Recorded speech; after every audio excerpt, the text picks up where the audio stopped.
Hello et bienvenue dans ce nouveau podcast du lundi.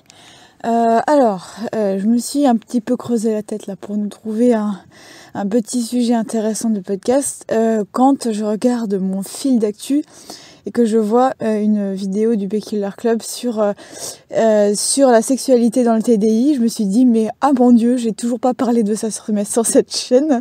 C'est incroyable tous les sujets qu'il existe en santé mentale, dans tout ce qui est les troubles mentaux, les différences, etc., etc. À chaque fois, je trouve des nouveaux sujets. Je me dis mais c'est fou parce que la sexualité c'est quand même un énorme sujet. Alors certes, c'est quelque chose qui implique beaucoup de tabous et tout ça, mais c'est quand même un sujet sur lequel aujourd'hui les gens parlent. Hein, on va pas dire que la parole est complètement fermée. Il y a maintenant des séries comme Sex Education qui apparaissent. Enfin, c'est vraiment un sujet duquel on parle de plus en plus.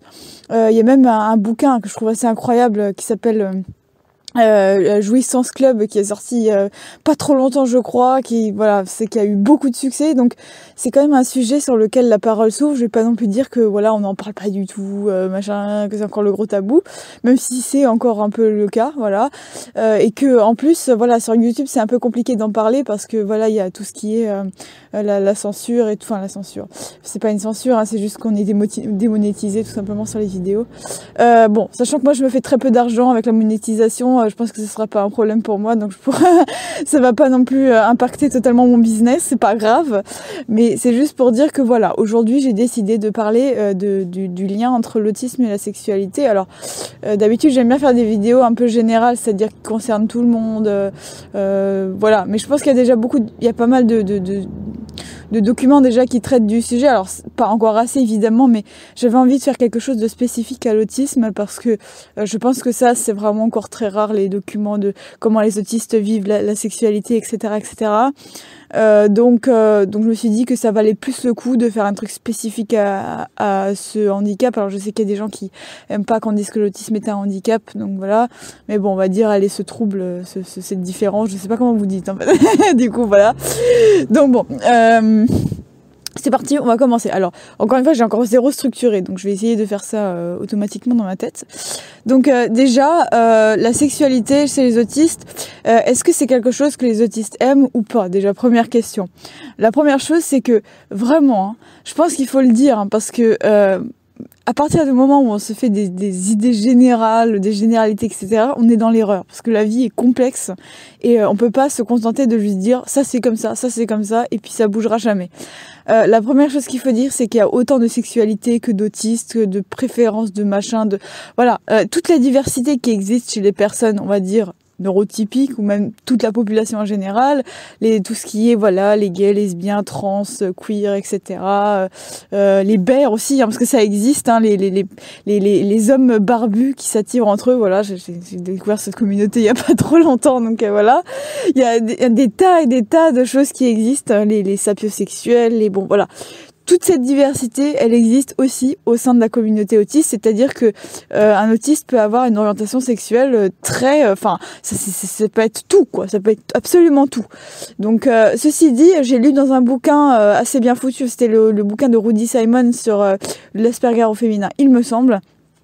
J'avais lu que c'était plus fréquent d'avoir des sexualités atypiques chez les autistes que dans la population normale. Alors pourquoi? Je ne sais pas. Peut-être parce que comme les autistes sont peut-être un peu moins sur la vague de la normalité sociale, peut-être que ils sont plus enclins à avoir des sexualités atypiques. Encore une fois, je dis ça, je n'en sais rien, je dis ça avec des grosses pincettes, mais j'ai juste lu dans un bouquin assez sérieux sur l'autisme que on notait un peu plus de sexualité atypique dans la communauté autiste que dans une portion de population neurotypique, Donc ça, c'est le seul truc, que je pourrais noter comme ça. Mais sinon, chez les autistes, en termes d'orientation, c'est aussi divers et varié que chez les neurotypiques. Donc ça, je pense que c'est pas vraiment un mystère. Je suis pas en train de vous annoncer quelque chose. Je pense que aujourd'hui, on est au 21e siècle. Je pense que les gens commencent à comprendre un petit peu comment ça marche et tout, la diversité, etc., etc. Mais voilà, je préférais quand même le dire. Ceci dit, maintenant, pour ce qui est de avoir des rapports, point final. C'est-à-dire Alors déjà, il y a une chose qu'il faut savoir, c'est que si les autistes ont la plupart du temps du mal avec tout ce qui est social, de comment on fait, c'est quoi les signes, etc. Pour ce qui est de la sexualité, c'est la plupart du temps encore plus compliqué, hein. Alors, peut-être je vais te parler de mon cas personnel pour commencer. Alors, pour ceux qui débarqueraient peut-être, je suis autiste Asperger, hein, donc voilà, donc je suis pas en train de parler d'un proche ou de quelqu'un que je connais. Non, je parle de moi, hein, voilà. Donc voilà. Mais mon cas, alors j'ai pas trop envie non plus de donner mon cas personnel parce que je suis un cas unique, quoi. Je veux dire, je suis pas du tout représentatif de tout le monde, etc., etc. Et d'ailleurs, récemment, j'ai dû répondre à une interview pour RT FAQ qui est sur Snapchat, hein, c'est sur leurs réseaux sociaux.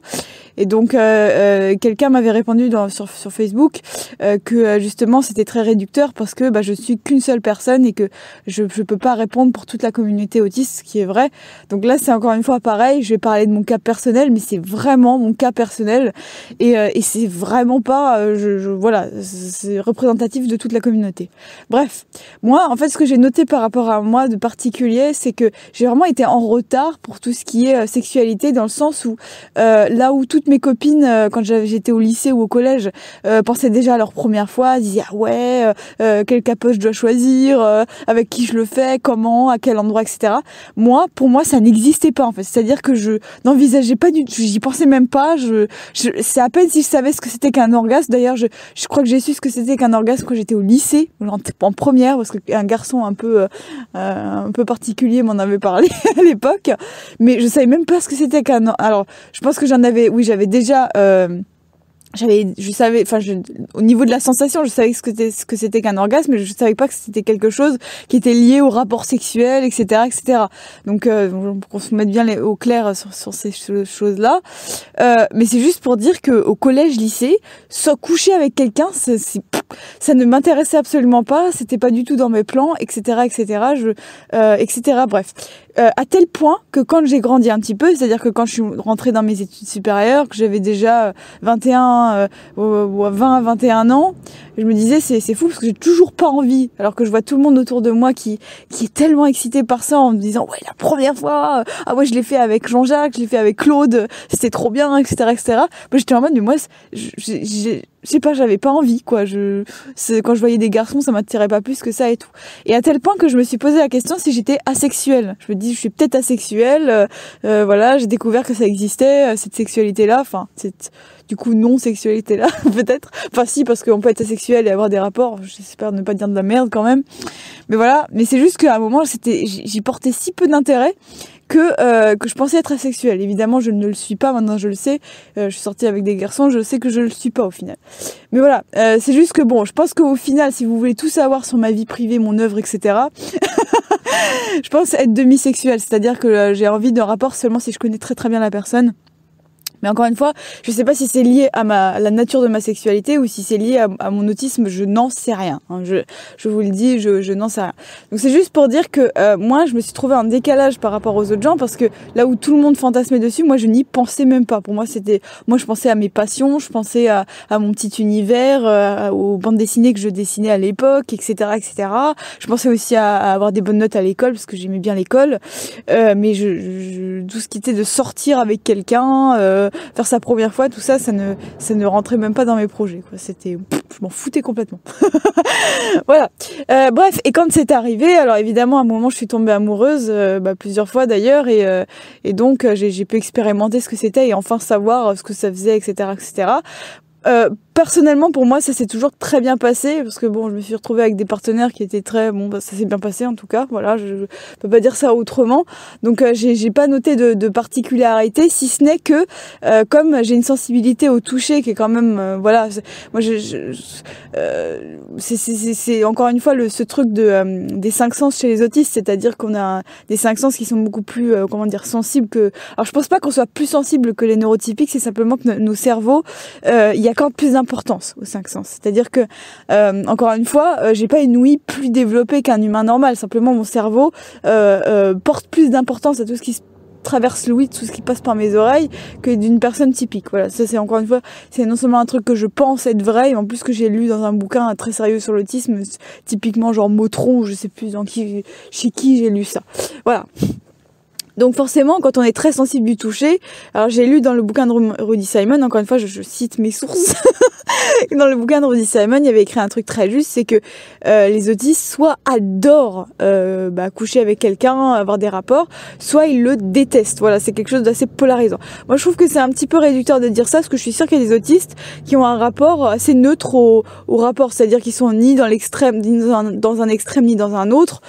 Ceci dit, ouais, voilà, de manière générale, on peut assez facilement trouver des extrêmes par rapport à l'hypersensibilité au toucher. Voilà, c'est ça. Alors, c'est pas seulement le toucher, hein, parce que ceux qui ont déjà eu des rapports le savent, c'est aussi les odeurs, les goûts, etc., etc. Ça passe par tous les 5 sens. Donc forcément, comme les 5 sens sont décuplés, on peut tout d'un coup détester ou alors adorer, au contraire, être dans une extase totale pour le plus grand plaisir du partenaire. Bref.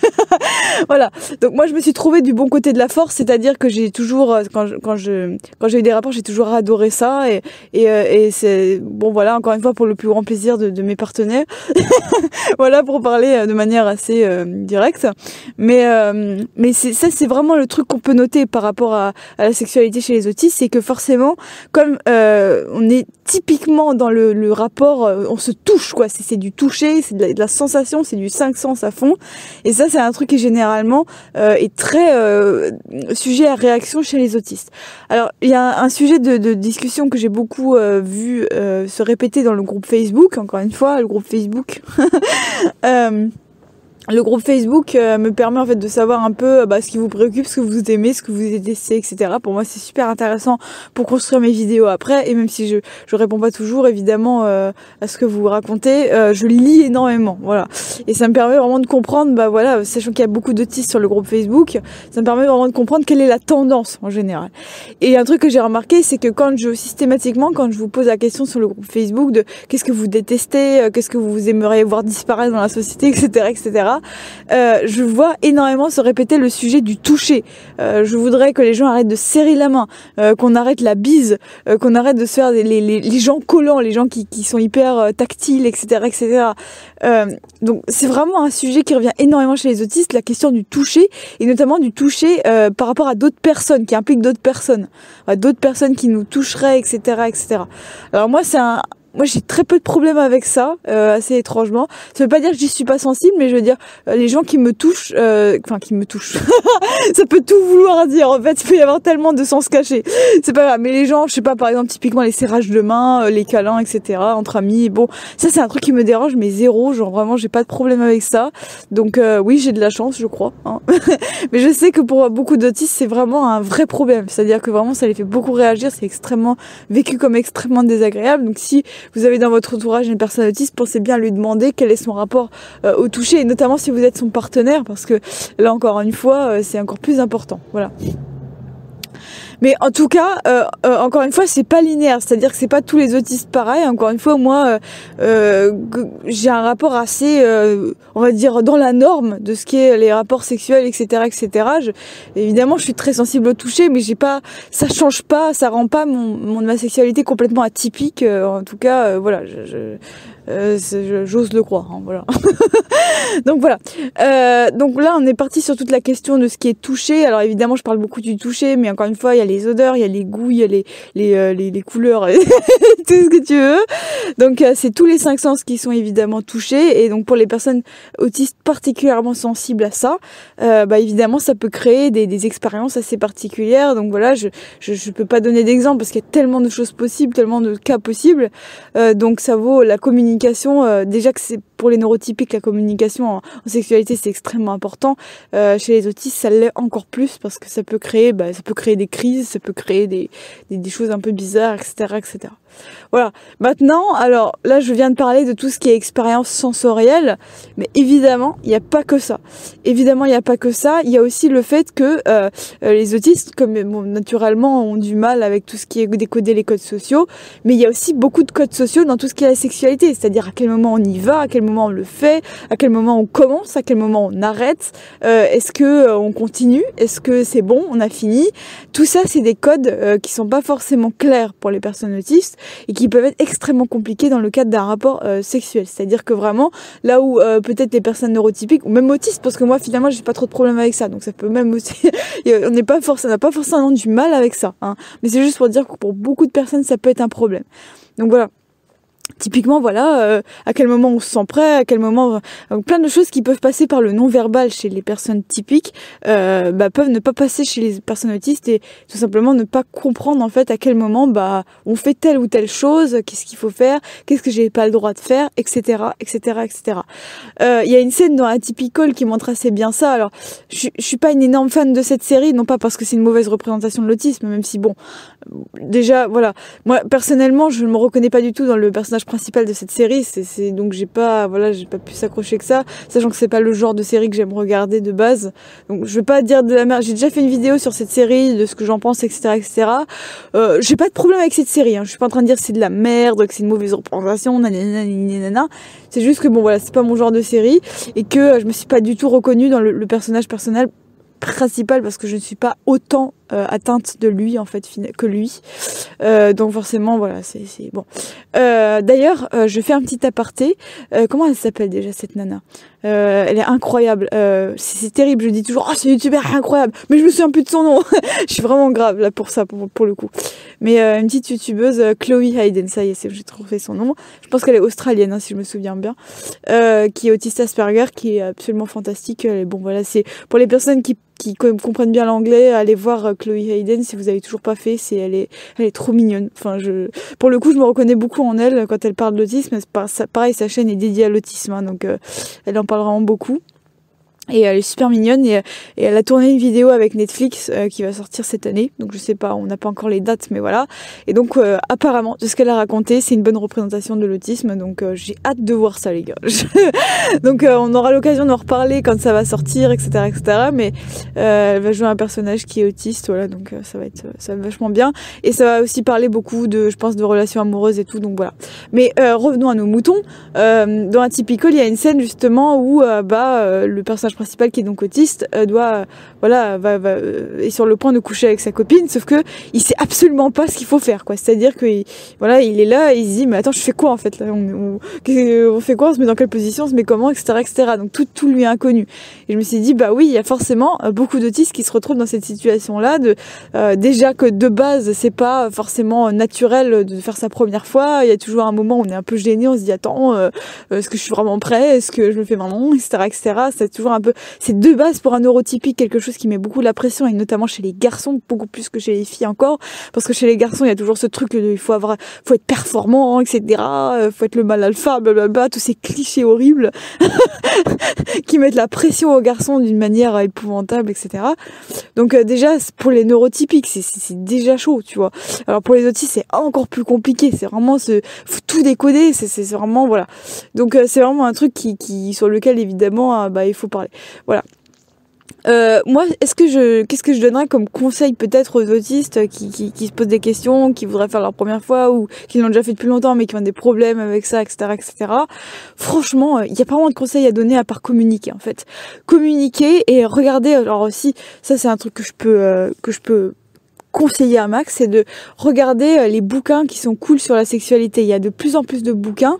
Il suffit d'aller un petit peu à la Fnac, de se balader, de regarder un petit peu. Alors, vérifiez vos sources, hein, vérifiez que c'est des gens bien qui écrivent les bouquins, etc., etc. Mais il y a de plus en plus de bouquins sur le sujet qui expliquent, voilà, comment ça marche, etc.